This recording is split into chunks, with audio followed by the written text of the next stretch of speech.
Hey, this is Christopher Glennon, aka C2, and if you're in the market for a newer used vehicle, give me a call at 619-368-5550. I work at Kearney Mesa Dodge Jeep and Ram and have access to over 500 new vehicles as well as over 600 used. I look forward to hearing from you. So you're more annoying. You're always annoying. I'm not annoying. I'm just intolerable. It's the same thing. No, definitely not. Annoying means you still have a level of toleration left.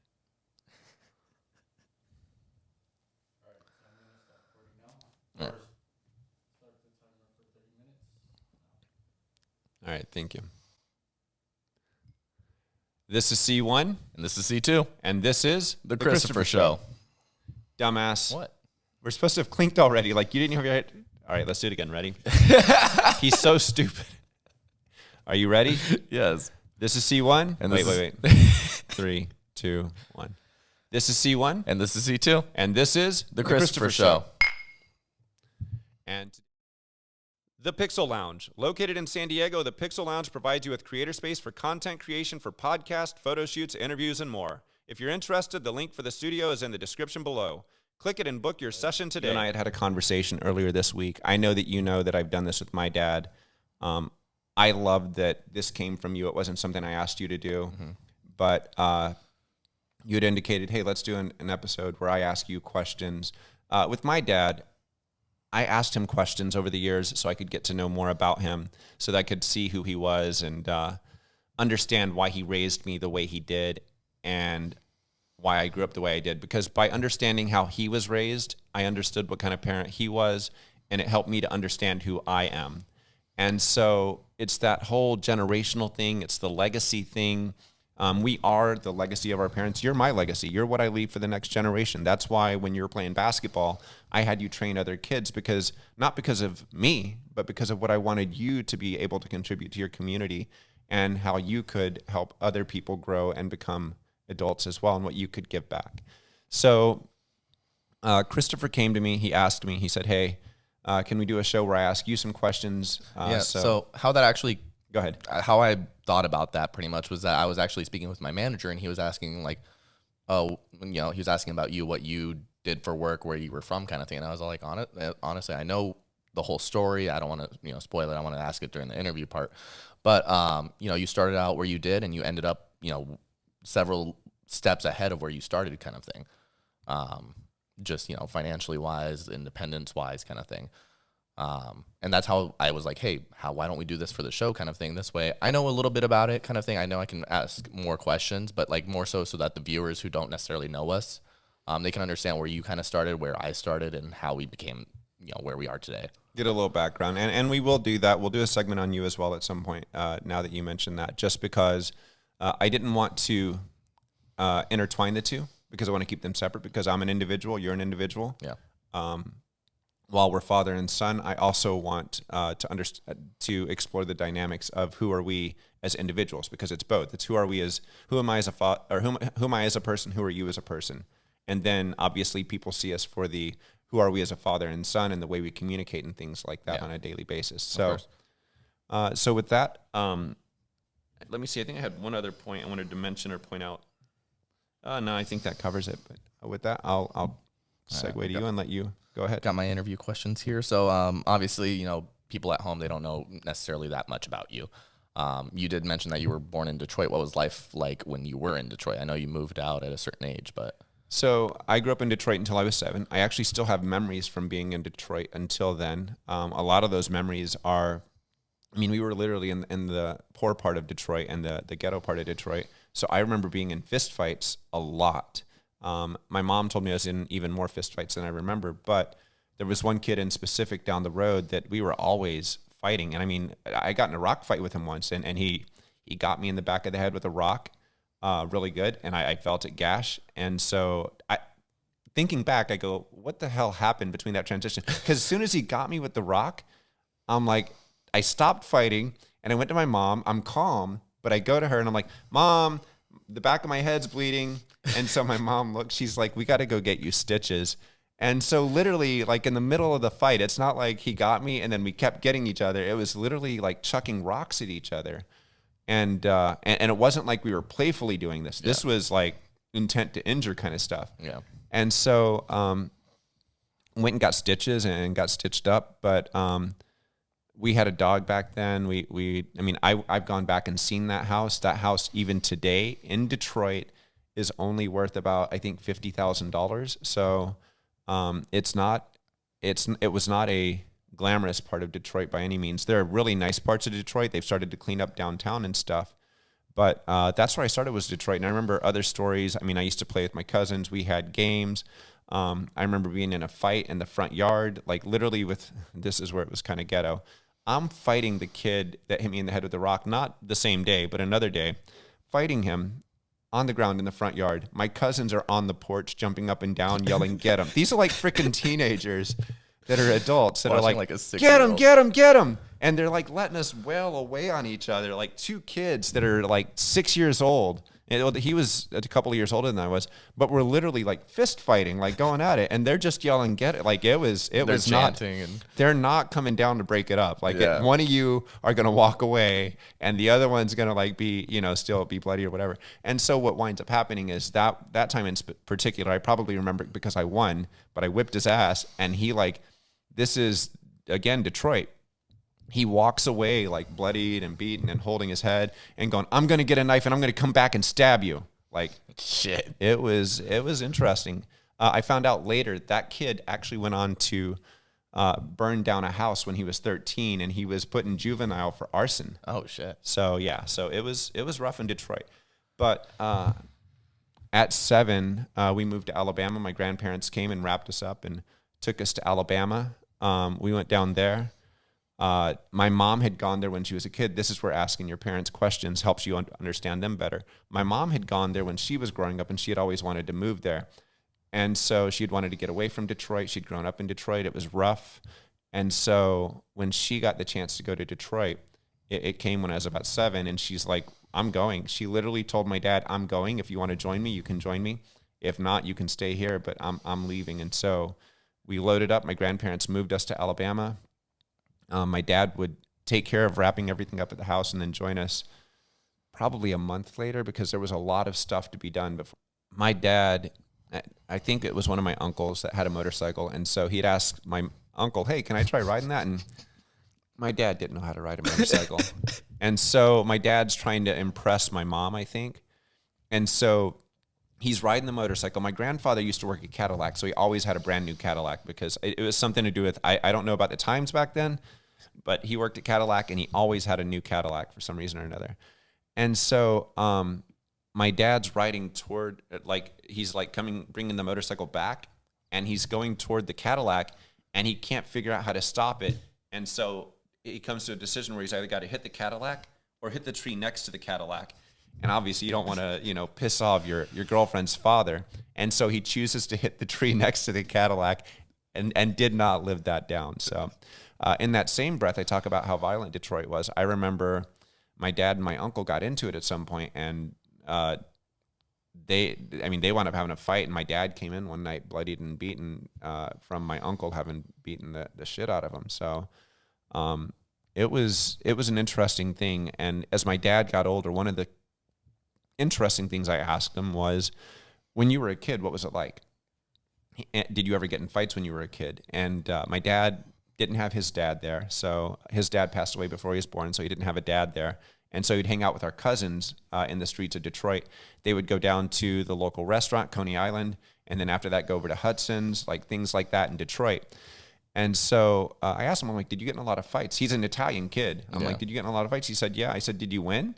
He said, "Well, fighting, you win some days and you lose some days." But we had a lot of fights as kids. So he was in fights a lot as a kid just because that was the nature of the environment around him. And this goes back to me understanding him for the kind of parent he was. Mm-hmm. So yeah, Detroit was fun as a kid because we also had our adventures. I don't want someone to think that it was all bad. I had all of my family up there on my dad's side. And like I said, that was the Italian side of the family. So some good food.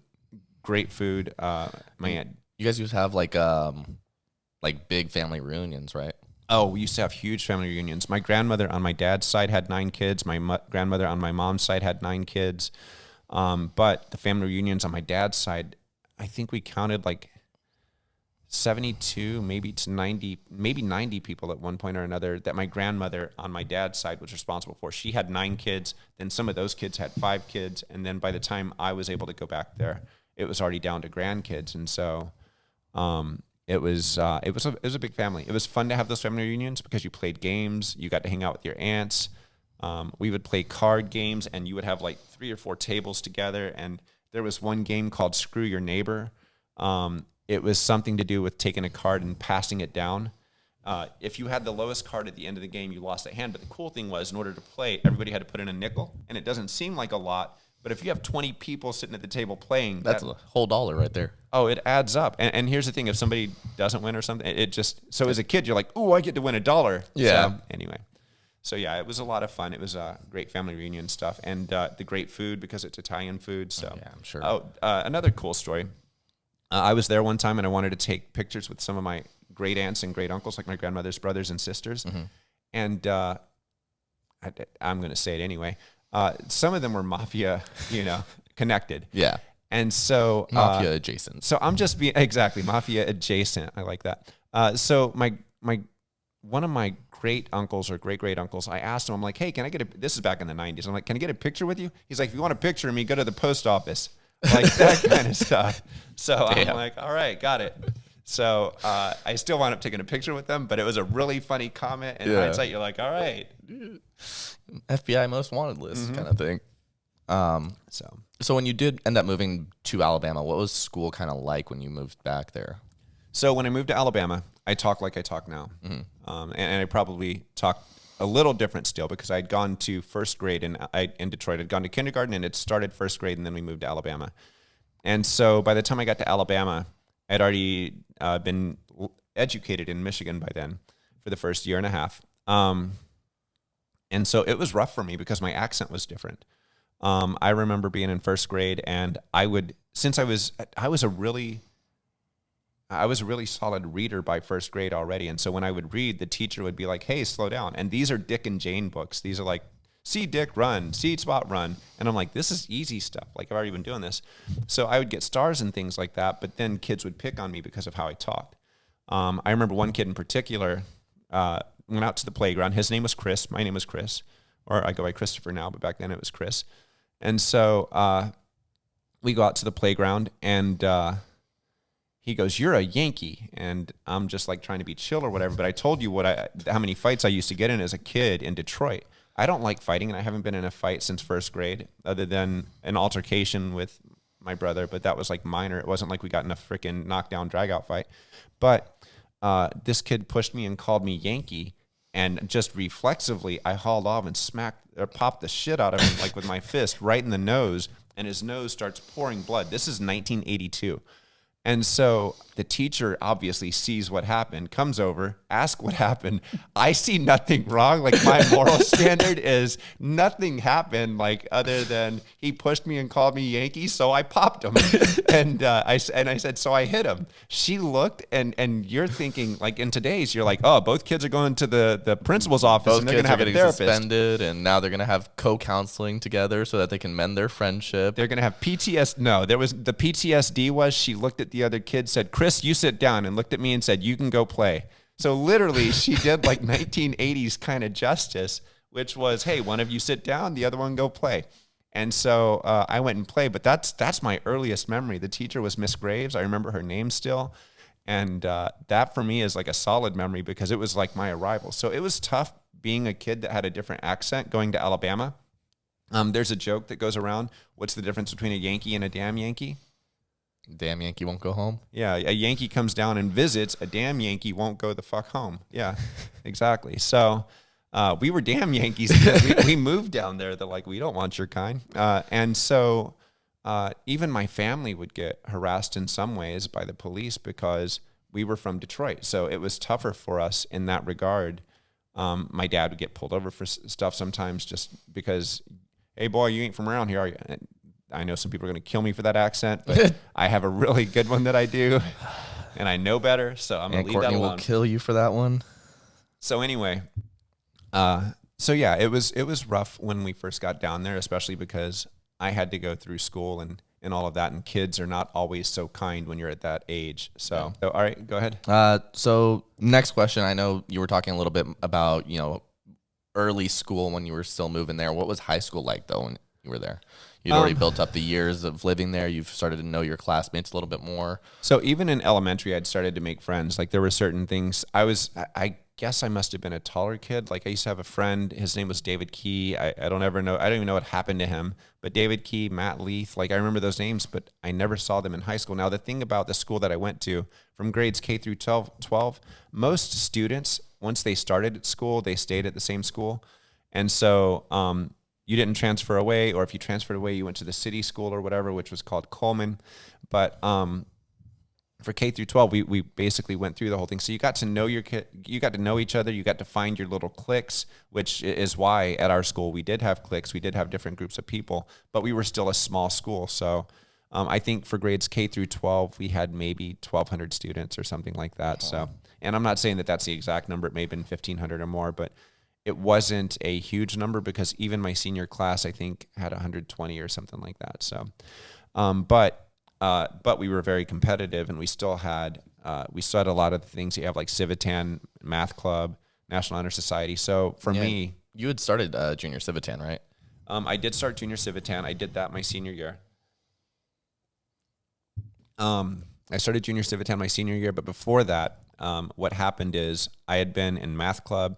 I had teachers that recognized that I was poor, but that I had some potential. And so they tried to help me and guide me in some ways and steer me in certain ways. But I was in National Honor Society. I was in Mu Alpha Theta. I was in the choir. I was in basketball.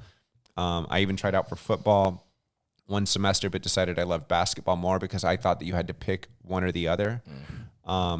What else did I do? I did other things, but the Junior Civitan. So this comes back to me teaching you to give back as well. So with Junior Civitan, there was another thing at Hanceville called Key Club. And so Key Club was more for all the boys, and then they would have the girls as part of it, but what they would do is they would call them sweethearts. So it was like Key Club sweethearts. They weren't technically members, if I remember correctly, but they were sweethearts that were associated with Key Club. So there were girls that got to be, I guess, honorary members, but the boys were the ones that got to do it. Well, I wanted to open that up, and what happened is somebody had sent me to a leadership forum in Searcy, Arkansas, between my 11th and 12th grade years, Miss Arnold, and I think Miss Waters had chosen me and sent me. And so when they sent me, I came back and I was like, I want to start a club that, allows people to give back in all sorts of ways. And so I started Junior Civitan. I was the founder. I was the president. I brought in other friends that were officers. Then what the really cool thing is it wasn't limited to just guys being members. It wasn't with the Key Club, because you had to pay for it. Sometimes it was a little more exclusive. It was a charitable organization, but it was a little more exclusive at our school. So with Civitan, though, you didn't have to pay for it. It was free, I believe. And we did fundraisers and things like that. But it allowed everybody to come in. And that first year had a lot of members. So for me, that was a beautiful thing when I reflect back. We had like a Thanksgiving food drive or something like that. So, but yeah. And so I left school and I didn't check back on it. You kind of go to college, you get to live in your life and everything and moving on. Well, I wound up finding out that like 15 years later, my niece was in Junior Civitan. And I'm like, wait, that's still around? She goes, yeah. And so I asked, well, what happened to Key Club? And she told me that basically Junior Civitan replaced Key Club. Oh. And so it's one charitable organization that was able to improve the environment because now more people could be charitable, and it opened up the avenue to not just the elite students or the families that had money, but it opened it up to all of them. Yeah, and again, that kind of goes back to the small town community kind of thing where it's very kind-hearted people just taking care of one another. Yeah, and very much so. You're always looking out after your neighbors. Someone breaks into their house, you're going over to either check in on it, call the cops for them, or you're calling your neighbor to let them know, hey, someone's breaking into your house right now. Yeah, I agree with you. So, so what else you got down there? I know also throughout high school, you played basketball kind of thing, and you had some friends kind of thing. What were some of the experiences with playing basketball? And with basketball, it was interesting. In up until 9th grade, I mean, I was okay with being on the team, and by okay being on the team, I mean I had to fight. I didn't start playing until 7th grade, and by then I had to watch like Larry Bird and Pistol Pete videos on video cassette because that was all I had access to learn about basketball. I didn't have skills trainers like you guys do now. We didn't have, we had a rec center. I would go down there and play against people. One person in particular played at Auburn, and after he graduated, he had come back, so he would come down there to play. So he was quick. I loved guarding him because, like I had always told you, I used the same philosophy in my life. I went out and tried to stop the best player on the court. I didn't care who else was on the court. I wanted to stop the best player. And so he was quick. And know that different people respond to bullying in different ways. I think sometimes we look at bullying and we don't build our kids up to be strong enough to stand up to bullies. But for me, I'm like, I'm going to keep playing anyway. And so I did. I made the team and I played 10th and 11th grade. I went to Birmingham Southern over the summer one year and played at their camp. And they were actually scouting me my senior year. But I didn't have, by then my parents had divorced. They got divorced when I was 15, so about 10th grade, I think it was. And so when they divorced, it threw me off a little bit, and I didn't have somebody there that could tell me, hey, you can still play in college. I didn't know I could play in college because what happened is my senior year, my coach cut me. And so you look at, I went to Birmingham Southern. They're asking me for my stats my senior year. I didn't know that they were that impressed by me at the basketball camp that they wanted to know what I did. But and they had won the triple, or what was the division the two? NAIA, I think, or Division NAIA. Two. I think it was NAIA or Division Two. They'd won the NAIA Division Two or the NAIA championship a couple of years before. And so with that, when they did, they were a solid team. They had Coach Riebel at the time. I remember his name as well. And he liked the way I played defense. He liked my hustle. Like he told me when I was at the camp, he gave me things to work on. I didn't know they were going to follow up with me, but then I get a call out of nowhere. My mom's like, hey, you've got a call. And I'm like, oh, okay. So I go to talk to him. He's like, hey, we wanted to check to see what your stats were. Oh, wow. It broke my heart then to have to tell him, hey, you know what? I got cut from the team this year. Back then, you still kind of stuck to about a 10-man roster on your varsity team. And we had good players. I don't know where I really fell, but when you look at that, I impressed a college coach at that point, and I didn't know that I impressed him. Yeah. So anyways, that's where basketball was for me. But after that, I went to college and moved on and things like that. So, I guess my next question would be just kind of going chronologically in your order of your life. Kind of, it was like, wow, all of a sudden, and it was more the U.S. I was talking to people all over the U.S. So I was talking to people in Maryland, New York, California, Arizona. It was a really cool time to be experiencing the growth of the internet. And I mean, this is 1996. So it's before the .com boom. It's before all of that. So when I say the internet was still new, I only got it because I was able to go. And like, I had a computer at home that was not connected to the internet. Do you know what I did on it? Played some freaking video game on I think it was a CD. It may have been a CD. It may have been a freaking floppy. But I would play, that was my version of a video game back then. But so I'm going to Montevallo, and I'm talking to all these people. Then I transfer to Auburn for a quarter. I'm there at Auburn doing my thing, trying to figure out. And you just kind of feel like you're growing more and more. And so I'm like, I want to get out of Alabama, and I want to go somewhere. So it's either going to be California or New York. Those are the two areas I was looking at the time. And California wound up winning out. And I'm like, that's it. I'm going to go. And so I had $600 to my name. I remember this. I had a hatchback Honda Civic that I'd bought on a credit card with an interest rate of 20%, the dumbest shit I ever did because I could barely afford the freaking payment. But I got the Honda Civic. I had my $600, and I literally drove cross country without a place to stay going, I'll figure it out when I get there. That's the kind of like dumb courage. Yeah. Like that's just like blind courage of, I'll figure it out when I get there. So I drove to California. The first couple of nights I slept in my car. I started looking through want ads and things like that and found a lady that was renting a mobile home. And I didn't even rent a mobile home. I rented a room in a mobile home. And it was like $250 a month when I first did that. Yeah. So, and when you were on your way to California, you stopped in Texas to see Uncle Carl, right? yeah, I did. I spent some time with him. I was there for about a week. He was trying to convince you to like try and stay. Actually, I don't think I was even there for a week. I think I was only there for a couple of days. Was he trying to like convince you to move to Texas instead and work with him? He did. He asked me, he said, hey, do you want to do you want to move here instead? And then I can help get you set up. And then we can get you a place. We'll get you into college. Like, he was literally looking at my development.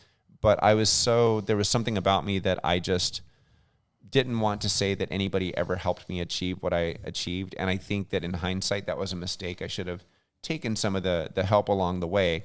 But I was so prideful that I was like, no, I'm going to do this on my own. I've determined that I'm going to California. I'm going to do this. Mm-hmm. And so I wound up rejecting that offer and driving out to California. And I love my Uncle Carl. He's one of my best friends, or he was, until he passed a couple of years ago. But drove to California, slept in my car, literally on a diesel. I still remember I'd gotten off of an off-ramp and slept behind a diesel. Just like, I'm like, oh, this will be safe enough. But in hindsight, I'm like, that was dumb. It was an off-ramp in the middle of nowhere. And the only reason I parked there was because there was a diesel there and I was tired and I wasn't going to be able to make the drive the rest of the way.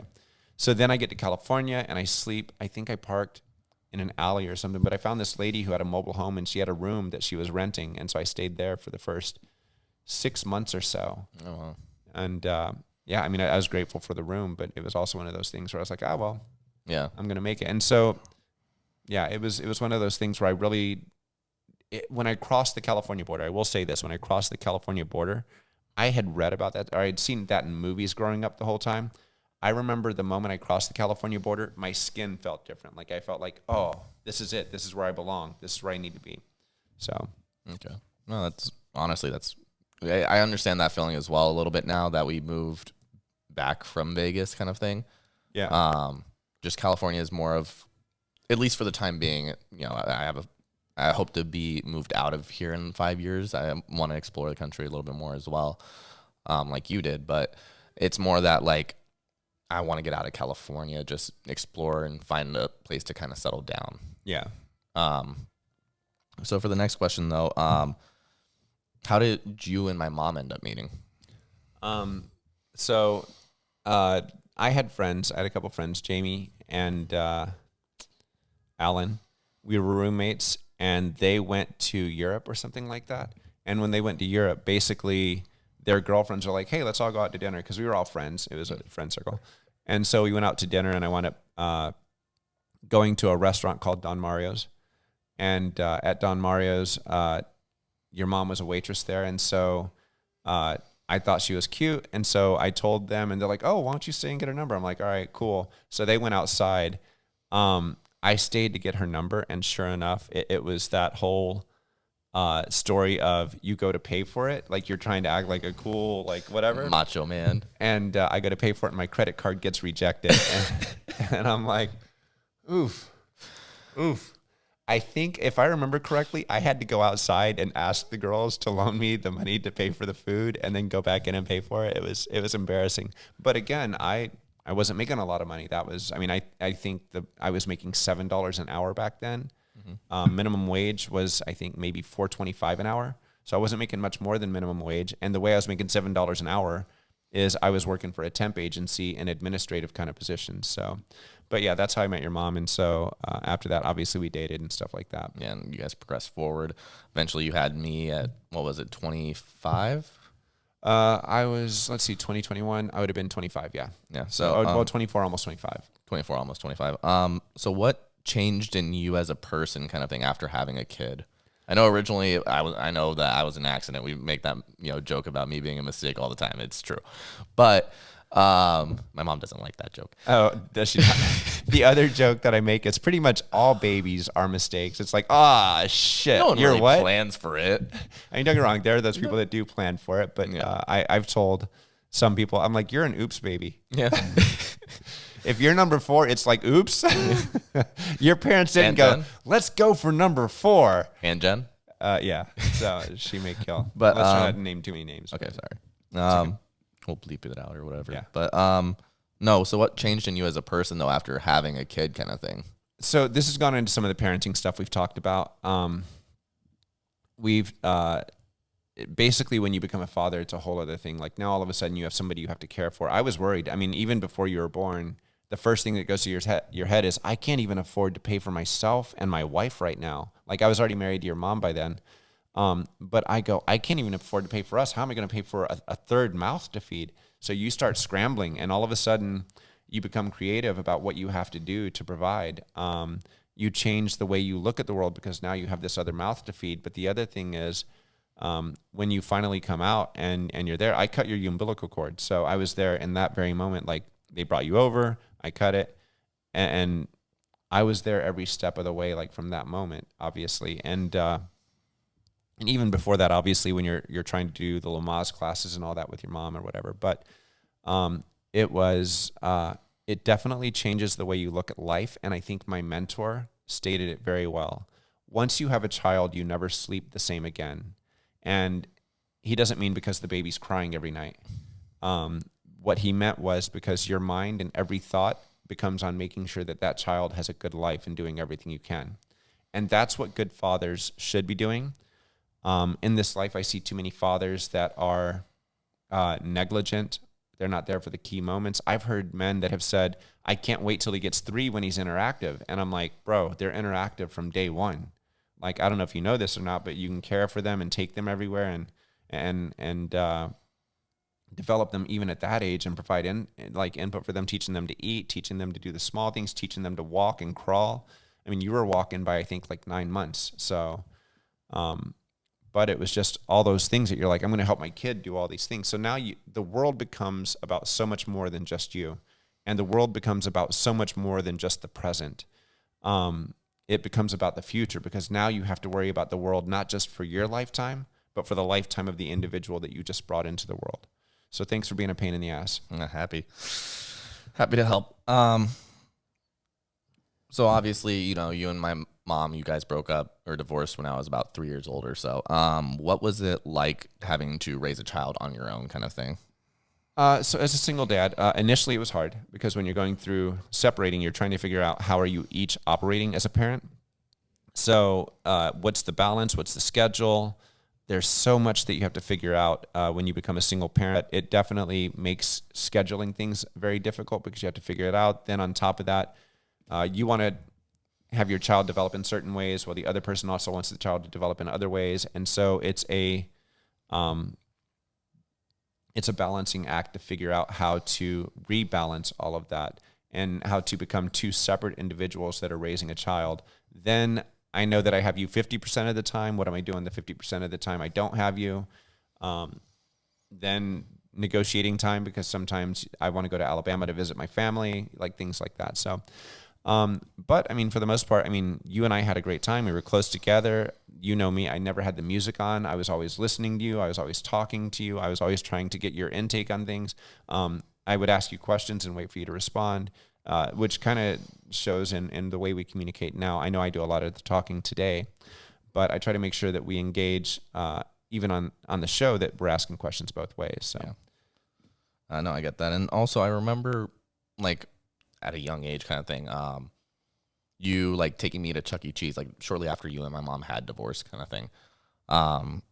You took me to Chuck E. Cheese all the time.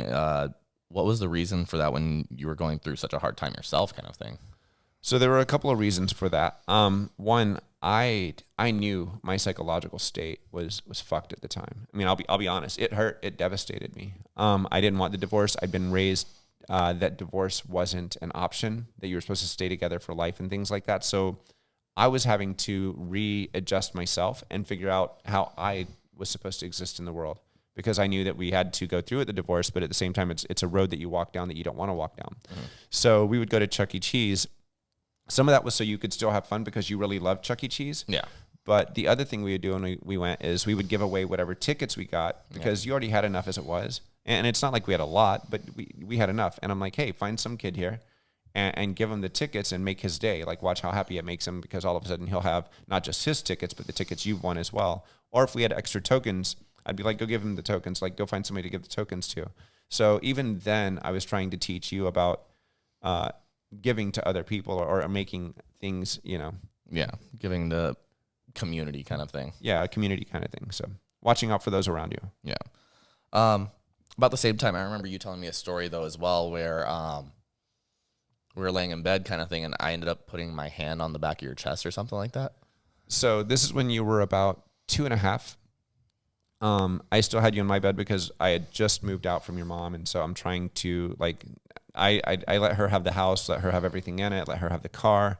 I had to go find another car. I had to go find an apartment for us. I had to go find bedroom sets, couches, everything for us. So you still slept in my bed at the time. And so I was hurting. Like it was one of those things where I was genuinely hurting. And I don't know if enough parents realize this, but your child knows you're hurting and they know when you're hurting. And excuse me. And so we were about to go to sleep, and I had rolled over to go to sleep, and all of a sudden I felt you put your hand on the back of my heart, and I was reflecting and just thinking and had anxiety and all sorts of thoughts running through my head. And when you put your hand on my heart, I'm like, that was one of those really touching moments where you feel it in your soul, and you go, and that's the reason that I have to push forward. I have to find a way to push through this. I have to find a way to rebuild myself. I have to find a way to establish myself to be strong again so that I can be there to take care of him. So it's the love that you feel in that kind of touch from your child that is inexplicable in any, like you don't get that kind of thing from an animal, even though you love your animals or whatever. They're never going to come. I mean, they might know that you're sad and they might give you love or whatever, but it's never going to be like the love of a child who feels bad that their parent's hurting. Mm-hmm. And so you literally did that. And that was something that, like I said, it breaks through your soul. To kind of transition back to like how you parented kind of thing. I remember back when I was like 7, maybe 6 or 8, being part of a basketball club though. Do you remember how old I was at that? You were 6, I think. I was 6? Okay. Yeah. But I remember being part of a basketball club. The coach sucked kind of thing, kept canceling practices and whatnot. You ended up taking over for the team kind of thing. But I remember one game in particular where I had fallen down, like laying my knee into the ground and something, and had to basically walk off, like get taken off, carried off the court or something. Mom wanted to come and baby me, and you just looked at me and told me like walk it off kind of thing, like walk it off and get back in there. What was the reasoning behind? Obviously, you're trying to build up your child to be a little bit tougher, more thick-skinned. But what was the main reason behind telling me, hey, telling my mom, don't do that right now. Tell him walk it off. So let me clarify one. The other coach didn't suck. This was it was YMCA. So we had parents that were volunteering to coach. So he was doing the best he could. Oh, okay. And for me, who loved basketball as much as I did, and who did as much, I trained myself from 7th grade through even the 2nd year of college because I still loved the game. I still did skills training of all sorts for myself. And so when I saw him trying to train you guys, he wasn't doing anything to develop you. Mm-hmm. And so for me, I'm not that person that can continue to sit in the back seat when I see the driver going off the road. And so I engaged more and then finally moved into a lead kind of position on that and did lead you guys. So you're talking about a game where you were running down the court, you're dribbling down the court, and all of a sudden somebody clipped your leg, and so you land on your knee and you hit your knee. Now, I looked to make sure you were okay, and when I could tell you were okay, I said, okay, get up and walk it off. And in the meantime, your mom, it made such a loud noise. It was like it literally made a loud noise on the floor, and so that's why your mom freaked out. And she came to the court, and I looked at her, and I said, no, wait. And I looked at you, and I said, now get up and walk it off. You'll be fine. And you had so much faith in me. You're like, oh, I'll get it up and walk it off. I'll be fine. And so you got up and got right back to playing. It probably really freaking hurt, but it was part of the reason is I know that sometimes we're going to imagine more pain in life than we really are experiencing. And so I wanted you to get that. If I had seen you walk and hobble, I'd be like, okay, get over here. But you got up and you're like, oh, I'm fine. And then you got up and went down the court. So it's more or less to show you that sometimes even the most painful things you can push through and continue on as though nothing happened. Mm-hmm. So I guess it's kind of a similar question yet again, but when I was, I think 10, and it was the playoff game with the basketball team I was playing with at that time. We were in the playoffs. I ended up, I'm still fairly new to basketball kind of thing. I end up getting a rebound on a free throw that the other team was shooting, and I score on our own basket. We end up losing that game by 2 points, and afterwards I'm, on the sidelines kind of crying kind of thing just because, we lost the game. I felt really responsible for it. because of those 2 points. My mom tried to come over and coddle me again, kind of thing, and oh, it's fine, don't worry about it, da da da da da. And you came over and was like, no, get away from him, stop right now. And then you said some stuff. I can't recall exactly what you said right now, but so there are two things. One, I've always been philosophical. I look at the way things extrapolate and they can represent bigger things in life.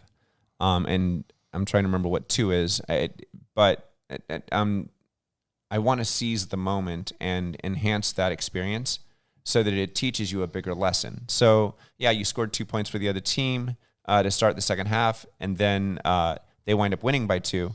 But when they do, you're over there crying, and your mom starts to come up, and I look at her and I said, no, wait, he needs to hear this. And so she stepped back respectfully. She's like, all right, like I'll let him take care of what he's taking care of. And so I looked at you and I said, I want you to remember this moment right now. It sucks to lose, doesn't it?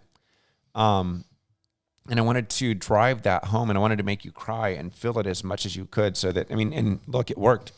It worked because all these years later, you still remember that moment. And it's literally because I understood the ability to take a moment and to make it a building block of life, to make it a foundational moment. Mm-hmm. And that's what I wanted to do at that moment. And it worked. I mean, if you're still remembering it this many years later, I mean, that was when you were 10. This is 12 years later. But I told you, sometimes you're going to lose in life, but you have to get back up. So even after and I didn't want you to be instantly coddled, because then all of a sudden you're being hugged and you're getting instant gratification. I wanted you at the moment that you were the most hurt so that you could have the most impact. And so basically I talked you through it. I said, listen, I know you lost. It's okay. You're not always going to win in life. This is the playoffs. Somebody has to win. Somebody has to lose. And then when we got in the truck, I extended that. And I said, now, if you want to quit, you can quit right now. And it wasn't that I really wanted you to quit, but it was my psychology and my approach to that I was trying to go. And I go, do you want to quit? And you go, no, I don't want to quit. I said, are you sure? Because you can absolutely quit now. You don't have to pick up another basketball. We can walk away. Now, I probably wouldn't have let you walk away, but I wanted you to understand. And so I said, why don't you want to quit? And you said, because I still love basketball. And I said, exactly. We're going to have wins and losses in life. You're going to have things that you love in life, but you can't quit just because you lose. That's when you fail. And that really in life, it is when you fail, is when you lose and then you stop. Now, don't get me wrong. There's some things that you go, okay, I lost, might as well quit that. But if you do that on everything, you're going to fail in life repeatedly, and you're going to fail more than you should. Sometimes you have to push through. Mm-hmm. And that was what I was trying to teach you then, is push through this, because it's going to be fun. And sure enough, you went on to win tournaments. You went on to win trophies. You went on to win games. And so, you won a championship in 9th grade with Kearney. Yeah. So we also won that Mexico tournament too. Oh yeah, the medals down in Tijuana. Yeah. To change it to a more of a scholastic kind of parenting kind of thing, I remember in 3rd or 4th grade, I had a presentation that I was supposed to do. And I think I let you know about it like the night before, because, I'm a procrastinator. And it was supposed to be like a cardboard kind of, print out some photos, throw them on a cardboard cutout kind of thing, and, just talk about each picture on there. Meanwhile, you instead had me do a PowerPoint presentation, and you had me practice it like 7 times. I still remember that. What was the reasoning behind having me practice it X amount of times and having me, doing a PowerPoint rather than a, 3rd grade kind of project? So the reason I had you do that project, it wasn't because I knew that was what you needed to do. Don't get me wrong. There was some of it that I go, oh, we're going to work through this. Because I remember I had you help me with the PowerPoint, like, hey, what picture should we put here? Like things like that, so that you could learn about a little bit about technology. Then we did index cards, so you could remember the script to go with it. The real reason I did that is because when I heard presentation, I thought, oh, the way I've been doing presentations for business, for work. I wasn't thinking a freaking poster board with glue. So we do the presentation. I print out the slides. You take them to school, you present them, and you're the first one. I go to record you, and I watch you do your presentation with the slides. You go through it, you do it with the index cards, you do a great job. And then the teacher goes, that was a great job, Christopher, da-da-da-da-da. And and so you wind up getting whatever grade you got for it. And then the next kid goes and brings out this big poster board with things glued to it. And in that moment, that was when I realized, I go, oh, wow, that's what they meant. So it wasn't that I did it on purpose for development. In that case, that was just an accidental kind of thing. So I thought that you did that on purpose. You were like, okay, this is how we're going to do presentations. it's just the way I had always done, or I had been doing them for work. So Yeah. you may have a lot more questions, but I think that we may need to wrap this up for this episode. But this at least gets us some of the background into who I am, and we can explore some of who you are. But thank you for the questions, and thank you for listening. And I'm C1. And I'm C2. And this is The Christopher Show. The Merchant Card Group. If your business needs payment processing services, hit me up and I'll give you a referral code. With my referral code, send them your statement, and if they can't beat your current cost, they will give you $250. That's how confident they are that they can beat your cost. You can reach me at CA Glennon on Instagram or at 619-249-9328.